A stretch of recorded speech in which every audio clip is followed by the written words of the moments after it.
అయ్యన్న పాత్రుడు అంటే ఒక పోరాటం, ఒక పౌరుషమని స్పీకర్ గా ఎన్నికైన అయ్యన్ను మంత్రి లోకేష్ అభినందించారు. ఆయన ఎప్పుడూ ప్రజల గురించి ఆలోచించే వ్యక్తి అని అన్నారు. అయ్యన్న తర్వాత పంచాయతీరాజ్, గ్రామీణ అభివృద్ధి శాఖ తనకు దక్కడం అదృష్టమని లోకేష్ సంతోషం వ్యక్తం చేశారు.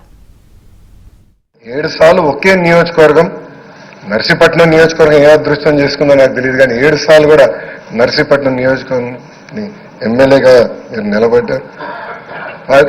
16 సంవత్సరాలు మీరు మంత్రిగా చేశారు.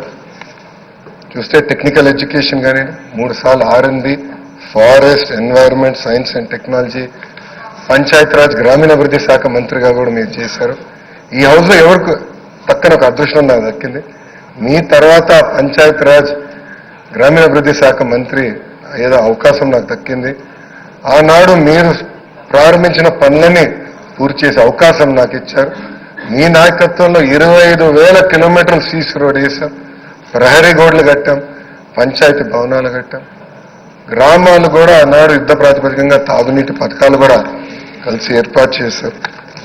అంతేకాకుండా నాకు ఎప్పుడు సలహాలు కావాలన్నా, సూచనలు కావాలని మీకు ఫోన్ చేసేవాడిని, మిమ్మల్ని అడిగి తెలుసుకునేవాడిని.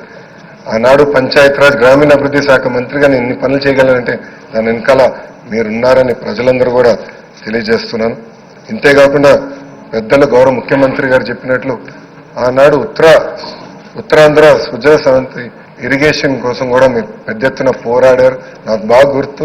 తెలుగుదేశం పార్టీ విశాఖపట్నంలో మహానాడు ఏర్పాటు చేసుకుంటే ఎట్టి పరిస్థితుల్లో అనౌన్స్ చేయాలి అని పట్టుబట్టారు.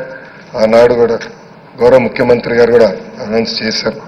అంతేకాకుండా పార్టీలో కూడా పాలిట్ బ్యూరో సభ్యుడిగా, సీనియర్ నాయకుడిగా నాకు ఎప్పుడూ ఒక గైడెన్స్ ఇస్తానే ఉన్నారు. ఒకే పార్టీ, ఒకే జెండా, ప్రజల ఎజెండాగా మీరు ముందరికెళ్ళిన వ్యక్తి.